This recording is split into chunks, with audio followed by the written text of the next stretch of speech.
I'll do all these great things, and I'll have all my friends around me, and I'll protect everybody, and I'll make sure that no one will ever suffer the way that we did. And the interesting thing is, as I grew up now, and now that I have kids, I actually relate to our suffering that we had as children in a weird way more. Because when you were children, there's a limit to how you can perceive things, and your parents are your parents, and I don't care how shitty the situation. The one thing that doesn't change, you don't stop loving your parents, and this is an interesting thing that we should all remember about parents and children. You can be an abusive parent and your children are still going to love you, which is why we have a tremendous responsibility as parents to really be the best version of ourselves and know that we're not perfect, and know that at the end there are going to be things that our children are not going to be happy with us about. But if we took everything that happened, whatever we knew to be reality, and then did the best version to create a much better world for our children, that is the step that you go one at a time. And as I now have children, and I look at them and I see how young they are, and our oldest now is 7, and I'm realizing how young 7 is, I'm actually connecting more to the fact that children that can't protect themselves, that suffer any type of abuse, is probably the biggest sin on this planet.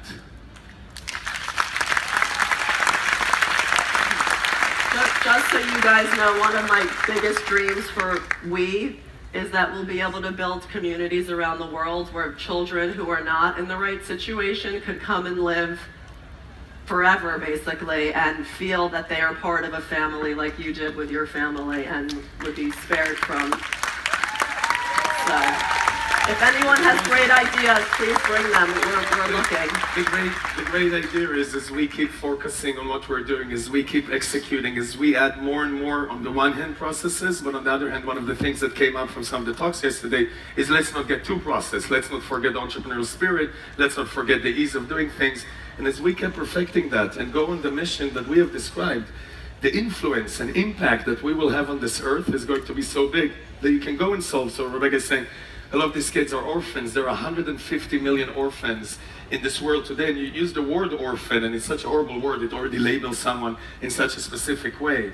So if we do the work right and we find a way to become a real family in this community and company, not just our employees, but also with our members around the world, we could wake up one day and say we want to solve the problem of children without parents in this world. We can win and do it within 2 years. And then children in abusive situations, and then we can go to any minority or anyone who is weaker, who is getting taken advantage of with someone who is more powerful.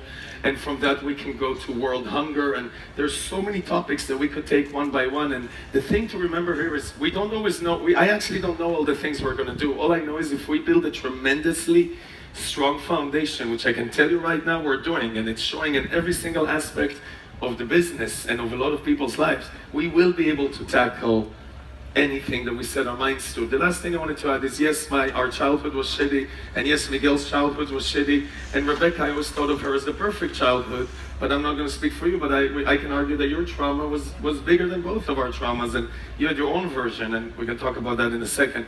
But the mistake I made when I got to be 20 and 21 and 22 is that I thought that because I had this horrible childhood in my past, I was allowed to mistreat other people. And I think where a lot of us make a mistake is I decided I was a victim. And the moment I'm a victim, I'm allowed to do shortcuts, I'm allowed to not speak nicely, I'm allowed to do anything I want to get where I need to go to, because the world fucked me and it was difficult when I was a kid, and therefore now I'm an adult and I'll take what's mine and I'll take what I deserve. And all that happened to me when I did that, and I was 21, 22, 23, 4, 8 years, I failed again and again and again, and it doesn't matter if it was in business or in friendships or in whatever it is I was working on. That mentality of because I had a horrible childhood, I deserve, and because of that I can do, backfired on me every single time. And for me, when we met, the first thing you told me is, you have all this potential, but you completely misunderstand the game of life. It was the first time someone even used the word game of life. I said, well, what is this game of life? And you said a few things, but one of the quick things you said, the first thing is, you said to me, I don't feel sorry for you, and I'll never feel sorry for you. And I remember I started I was like half crying, I was full crying. And I was like, you don't know how it is. It was like, you don't know how it was. And you said that it doesn't matter. You said you're looking at me today and you know what I could do in the future, and the past is the past, and you said that you were looking forward to learn everything about how it was, and that you're really going to relate to it and you're really going to listen. But that's not going to change your view about the future, and it's not going to ever let you feel sorry for me. And you said if you feel sorry for yourself, you're already done. So anybody here who has gone through anything and you feel sorry about it, I'm sorry that it happened. But it's what you do from today moving forward that's going to define your life, your legacy, your future.